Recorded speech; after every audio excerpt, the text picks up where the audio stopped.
Hello and welcome to the Takeaway with Chicago Town here on Balls.ie, where we give our immediate reaction to every Irish game in the Autumn Nations Cup. I'm joined again today by former Ulster and Ireland centre Darren Cave to chat about a fairly workmanlike, I think might be a kind way of saying it, win for Ireland over Georgia at the Aviva today. We're also delighted to be joined today by Darren's former teammate at Ulster and 24 capped Irish flanker Chris Henry to give us the forwards perspective.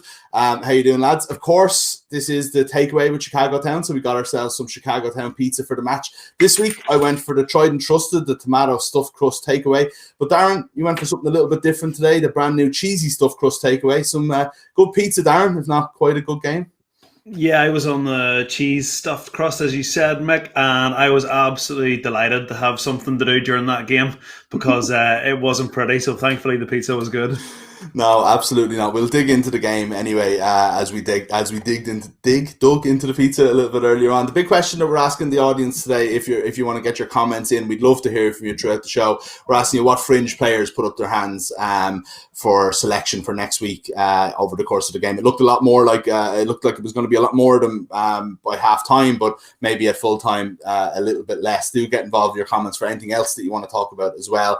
Darren, I know before the game you went for a selection of 48-8. I thought at half time that wasn't going to be too far off, to be honest, but I don't know, that second half, it really, really just wasn't the type of international rugby we want to be watching. It was poor in all forms.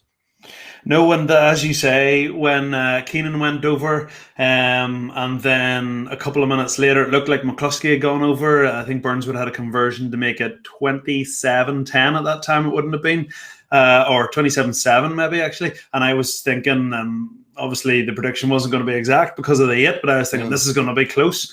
And I thought some of Ireland's play was quite nice. The forwards were passing the ball. I thought Stuart McCluskey, Chris Farrell, Jacob Stockdale all passing the ball really well, getting the ball to the edge. And then when that forward pass was given, that was the end of it. And, I think I spent more time in the second half on my phone than I did watching the game. I know. It was a bit like that. Like, Chris, I'm sure both of you guys have played in games like this, that might just have got away slightly. We'll talk about some of the fundamental issues and the more technical stuff and what's wrong with the Ireland team at the moment in a minute. But Chris, I don't know if it's something like that where, things are looking pretty good at half time. Ireland are playing some decent rugby and it just turns into a battle and it just a bit of a kind of a dull second half where it's hard to kind of get yourself lifted again. I'm sure having no crowd in the stadium doesn't help that either. Yeah, those issues all count, I think.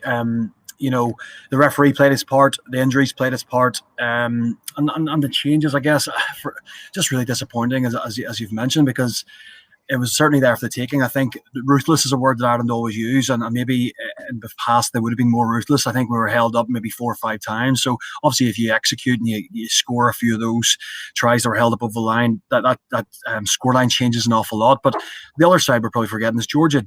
Georgia had a fantastic game for their standards.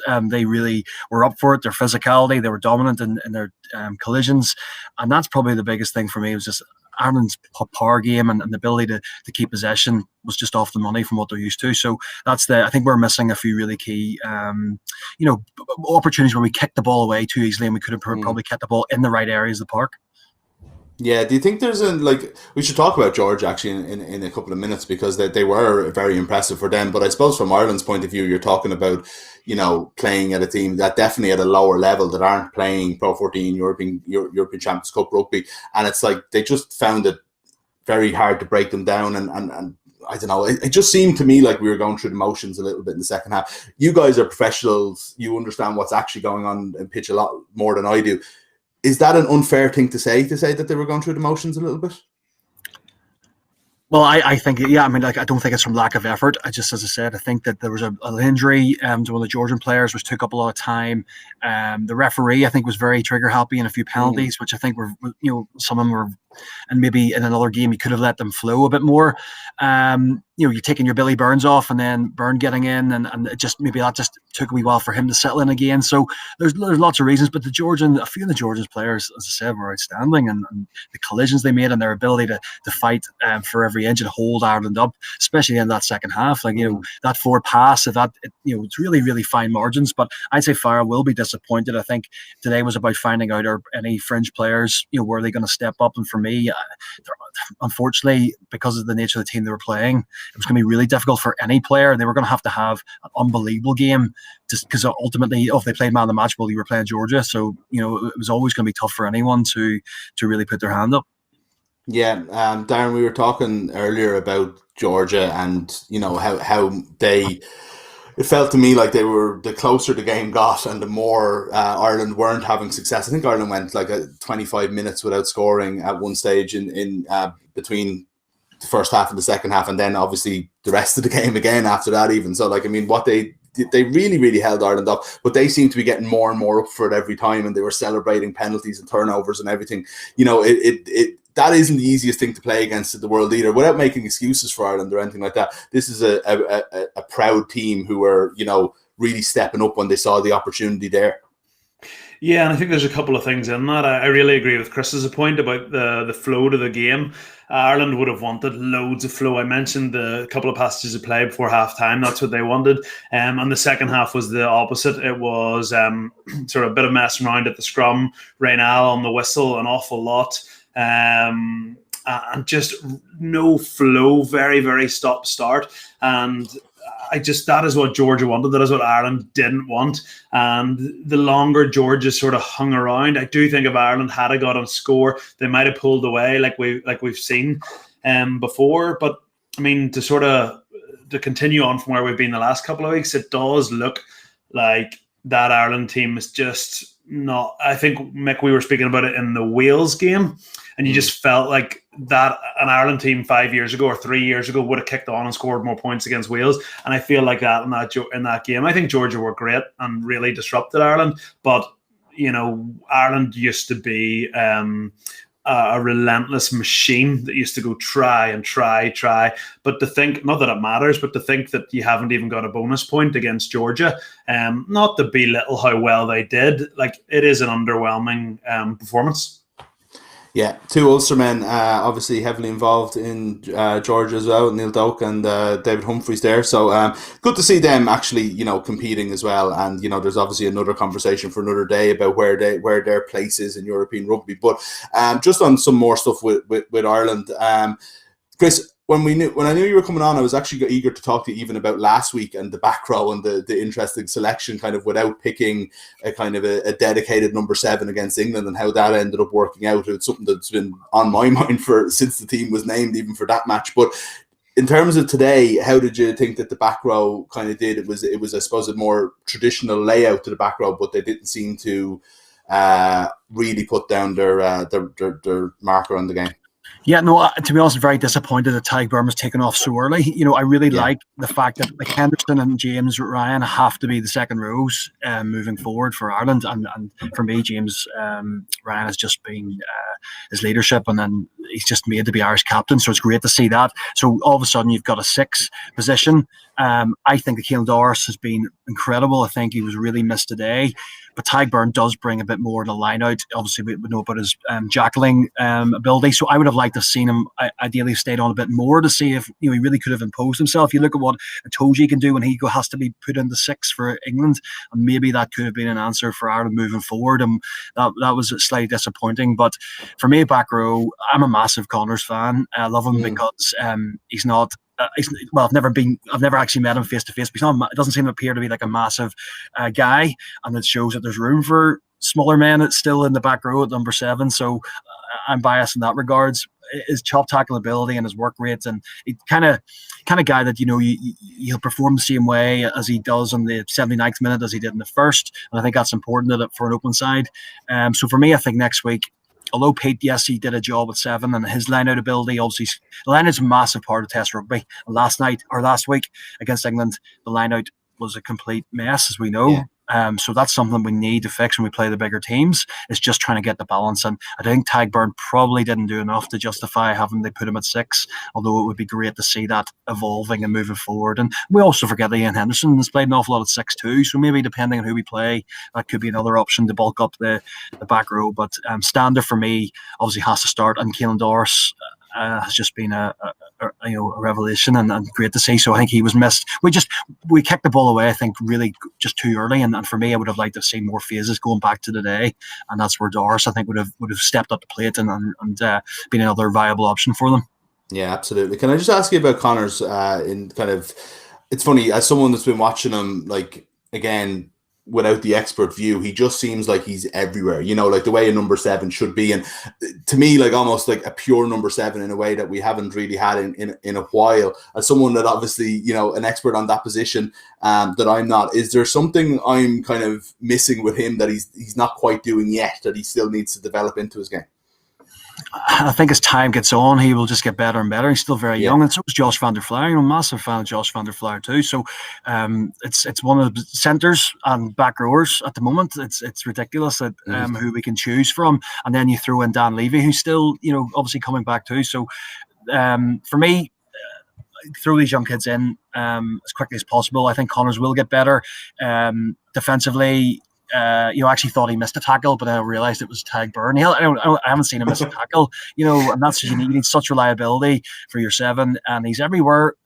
Probably, maybe his ability to get on the ball and stay in that fight a bit longer will come as well. But yeah, as I said, he's so young. I read an article the other day about him coming to Carton House and at the side of the pitch watching Ireland as a young schoolboy, and how amazing is that he's now starting for Ireland at open side. So no, it's great to see. I think him and Van der Flier, the Leinster, the competitiveness at Leinster back row, like Rhys Ruddock, geez, like the games I've watched him recently, he's been incredible. So it's mad that everyone has their own opinions of what the balance is supposed to be. But for me, Van der Flier and Will Connors just add that, a pure open side frame. Brilliant, yeah. And what about in the sense? Actually, just one thing on Connors is he did go off with a HIA and didn't come back. So let's hope if he is being selected next week that he is in contention for it. Darren, your old position though, there was a guy who's been kind of looking for a shot at that place for a long time and probably hasn't got enough opportunities. Really, it was Stuart McCluskey's only his 4th cap today, and I thought had a really really good first half. Again, I suppose like the second half's almost a washout for everybody. But what did you think of his performance today? Yeah, I thought he did well, and for all the arguments Chris and I have had over the years, it's not often we agree twice in a row, but I completely agree with like what he said there about the back row and the centres, and it's just where Ireland are now as a team that it is very, very hard to pick the Irish team. We talked about this last week, Mick. If you asked a group of people, you wouldn't get the same answer from anyone because there actually isn't a right answer at the minute. In terms of how McCluskey did, I thought he took his non-try very, very well. I think there is something about the likes of, I said last week, I'm a massive Gary Ringrose fan, but there is something about guys like Chris Farrell and Stuart McCluskey that's just so big and they can both pass the ball so nicely. We saw them getting the ball to the edge numerous times. Obviously saw Chris Farrell's handling for Billy Burns' try. So I think the issue Stuart McCluskey is he needed to do something special today, and the game did not allow him to do that. So that was his chance, and he potentially hasn't taken his chance, but it wasn't really his fault. He probably did all he can do, but has he done enough to change someone's mind? I'm not sure. No, probably not, unfortunately, and that's the way probably with Tagburn, as you mentioned earlier, Chris, as well. Very good first half, but what can you do when you're playing against Georgia and the whole team doesn't play well? Chris, I know you have to go. You were covering the game there in BBC. You have to get home. Just before we do let you go, though, it's going to be Scotland next week.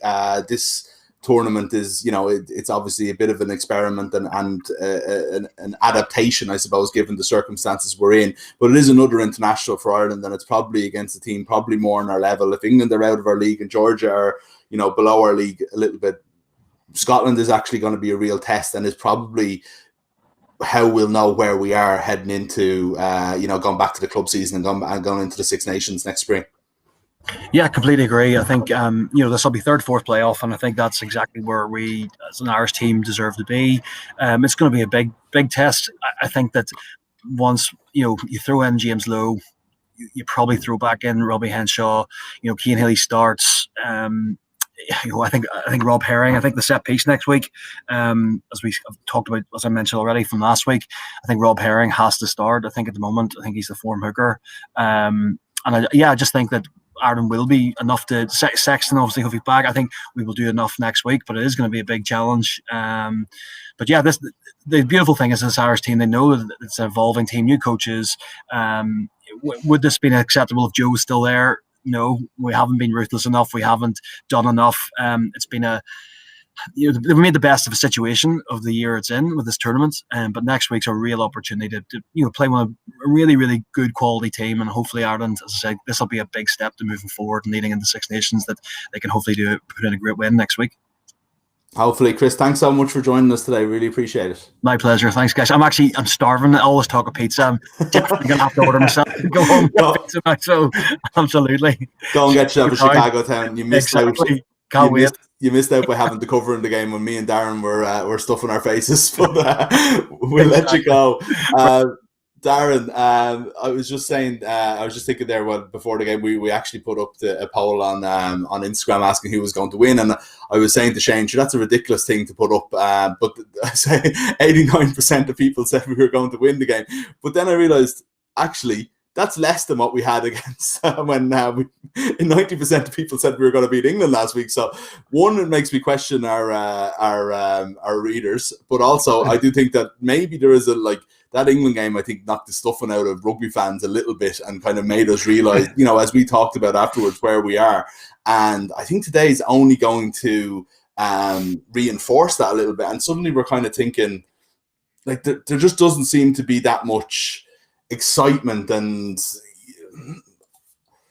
goodwill is the wrong word, but I don't think there's that much excitement around the team at the moment, which isn't a great place to be when you're kind of a year into a new regime and we've come off, another disappointing World Cup, etc. And it's just like, maybe we go out and hammer Scotland next week and go into the Six Nations and just crowds back in the Aviva and everybody's delighted, maybe. But at the moment, it just feels like there's a little bit of a low ebb, regardless of whether it's fair or not. Yeah, and I think it probably is fair. It's hard to get as excited about the Irish team at the minute because it's boring to hear and Irish fans won't want to hear, but it is a new group. They are rebuilding. People say, England are a couple of years ahead. And I'm there going, they're not a couple of years ahead. Itoje, Farrell, Ford, Youngs, both Vinopolas. These guys have 40, 50, 60, 70 caps. They're 4 or 5 years. There's a few. There's the likes of Curry and Underhill have come in and really sort of set international rugby on fire. But their best players have been, floating around for 5, 6, 7 years. It really does take time. And, the more I thought about it last week and the more kind of sort of arguments I got in with people, the more strongly I felt about what we spoke about, that I just think the biggest thing to come from Twickenham, and was it reinforced today, we didn't learn a lot today. It certainly didn't disprove our viewing that at the minute, I just don't think Ireland are anywhere near where they've been over the past 5 or sort of 10, even longer years. Last weekend's England, you had people question, we had these conversations, question the plan, question Andy Farrell's tactics. And, we discussed on here how that's quite sloppy punditry because the plan was right. Don't play at England's strength, and the execution was okay. Keith Earls very nearly scored down a short side. Chris Farrell very nearly scored from a kick, and we did score from a kick. So people are missing the what's in front of us. We are not as good as those sort of 4 or 5 teams in the world at the minute, and that is not like us, given where we've been for the last 10 or 15 years. And unfortunately, I don't think it's doom and gloom, but I just think it's where we are right now. Yeah. And nobody wants to be rebuilding, but we are. But how quickly can that turn around, really? And how much of it is down to coaching? and international coaching versus club. You know what I mean? I'm just intrigued by this. It's like, it's very easy to say, oh, Farrell doesn't know what he's doing. You know, it's like all nonsense like that like hyperbole. But at the same time, like, these players are all playing with their clubs first and the majority of the time. And, you know, there's development squads and bringing through lads and everything like that. Like, I mean, there isn't a huge lack of talent there. You look at what Leinster are bringing through. We've mentioned, God only knows how many number 7s alone on this show. You know, how quickly can all that change, and who's responsible for it mostly? So I definitely don't think there's a lack of talent within the group. I definitely don't think there's a lack of talent within the coaching group. I think they've got all the ingredients there to be a force again. I just don't think they have experience. I think in Ireland we've always benefited from like an optimal amount of professional players. I think in England they have too many players. Like, you don't need 12 or English grown 10s. You need sort of 4 or maybe even 2 or 3, and then those are the guys, and you buy into them and you play them and you play them and you play them and you play them until you get better.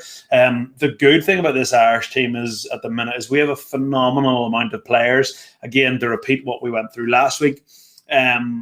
I right now think that if everyone's fully fit, I think Healy has to play, and Healy, Furlong, Ryan are the only 3 in the pack that I would say there shouldn't be a discussion about if they're fully fit. And I would still pick Murray and Sexton if fully fit.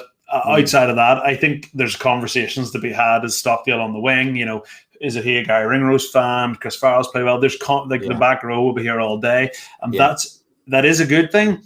But at the minute, I don't think it's helping us because there is no, it's just a complete lottery. And, you know, we're a couple of games down the line and we just don't know who the best team is. So that is our problem at the minute. And it's not the worst problem to have. And hopefully, you know, as these players, sort of the likes of your Will Connors, hang around international setups longer, we'll either see them, you know, fizzle out and not get to that very top level or keep progressing.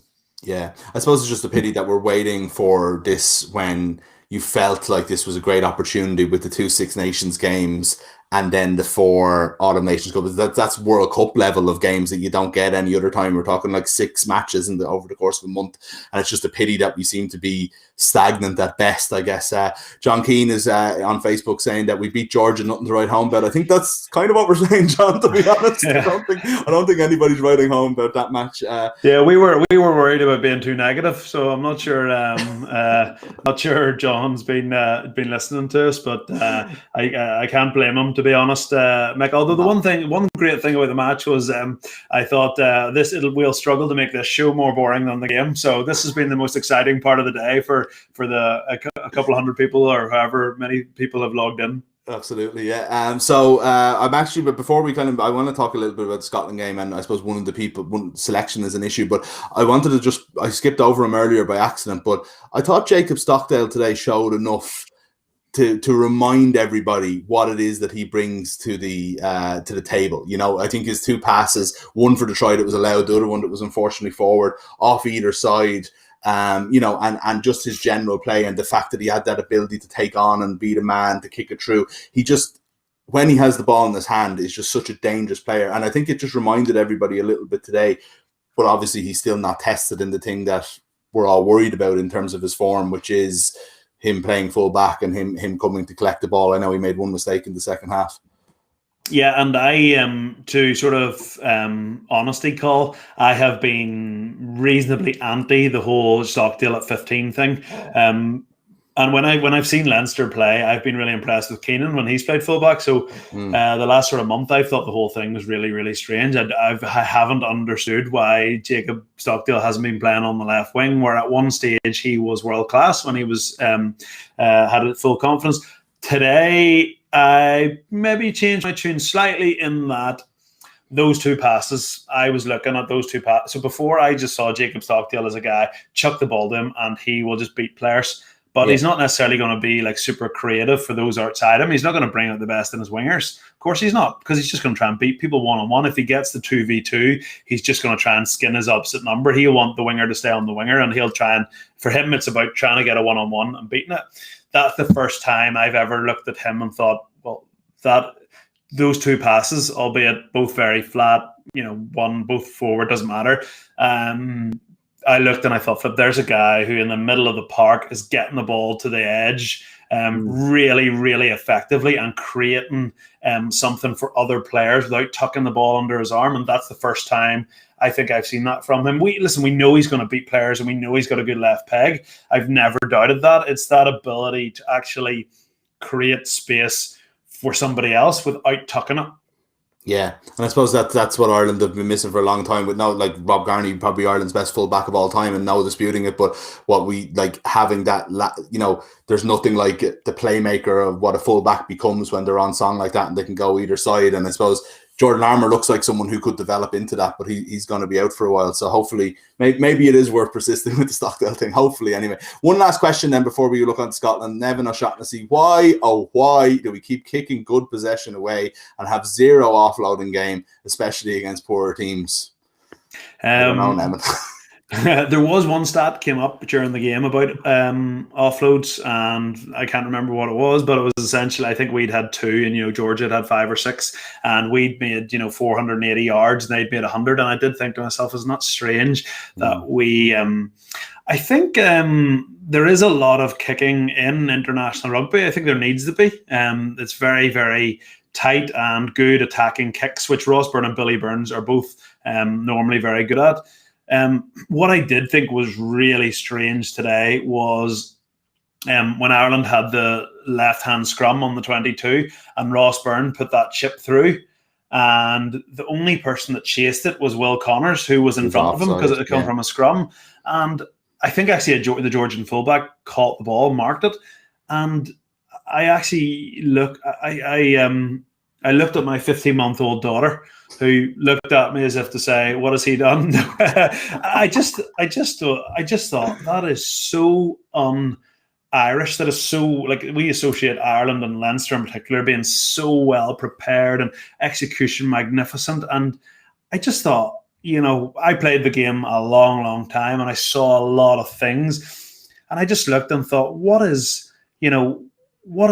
how has that happened? And normally, the punter will say, "Oh, he's done this," or try and blame someone. But, I'm looking and going, surely to goodness Ross Byrne hasn't done that off the cuff without telling anyone. If it's a sort of identified space, why has it gone down the fullback's throat? And why is nobody chasing it? And Will Connors is 3 or 4 yards offside, which I don't actually blame him for, because he was probably thinking what's going on. But so Nevin, I don't have an answer, and I thought that was a very, very bizarre piece of play. And if anybody out there listening does know what the hell was going on that passage of play, please let me know. On the offloads question though as well, after the Italy game when we're talking about like looking for signs of progression, the first of these 6 games was against Italy in the Six Nations, and we're like, oh, Ireland are trying things and we're doing things that we would have never done under Joe Schmidt. And it's like we've regressed because we're playing a worse team than Italy, arguably. Georgia will argue that, but we're arguably playing a worse team than Italy this week, and it's a much poorer performance. And that's just a pity, I suppose, that over the course of the weeks that hasn't developed into something more. Before we go, one last thing I wanted to say. The try that Georgia got, from a positive point of view, I don't think we should leave the show without talking about how brilliant the try it was. It was a fantastic thing to see. And then the negative guy in me who can't help himself is sort of saying, Ireland have an issue with transition defence because we conceded a try like that against England, and it's like, why are we, if somebody misses a tackle, I think Tyke Byrne might have missed the first tackle, why does that open up everything and it's going to be a try? Jamie Heaslip was on commentary on RT and he was shouting, try, when your man was miles out and 3 guys had a chance to take him down after that. Yeah, it was, first of all, I think it was nice to see. We associate Georgians with like brute physicality, and that was nice bit of skill. I think for me, having played as a teammate with David Humphreys and then being like coached by him, and like that play has like Neil Doak written all over it. I think I saw that about 1,000 times throughout my Ulster career. So I'm not sure how well prepared Ireland were for that, but that sort of, it's a very kind of simple block play, and the idea is that the sort of front runner for Georgia. The Irish player sort of sits down as him or fixes on him, and that buys the other Georgian player enough time to pop the ball on the inside from the blindside winger coming at pace. It was executed beautifully. It was so nice to see, and then what a finish as well. I think there was a nice dummy and a missed tackle, and then some really smart sort of blocking or someone being in the way, shall we say. But it was really good to see. Like, we talk about development and developing these nations, and that is good to see. You know, World Rugby have invested in bringing extra support to Georgia, and we've seen it in their attacking play. I actually was questioning it after being nilled twice, and then to see that, not only getting a score and keeping the game close, but just it was beautiful. It was probably nicer than it was as nice as anything we created. You know, probably other than the Billy Burns try. So it was really good to see. It was a lovely piece of skill, very well executed. Yeah, very good. Just before we go, a reminder that you have another chance to win our ultimate upgrade to your viewing experience when you can win a 4K TV and loads of other goodies, all with thanks to Chicago Town. Just stay tuned and check in on our Chicago Town Rugby Hub on site to keep up to speed with all the details. Congratulations to last week's winner, Maddie Keane. Now, before we go, Darren, Scotland next week. It's the third and fourth place playoff, as we said. What do we want to see? Do we want to see us go full strength, bring back in Sexton and Murray, and just kind of see where we're at ahead of next spring, or should we still be kind of trying things out?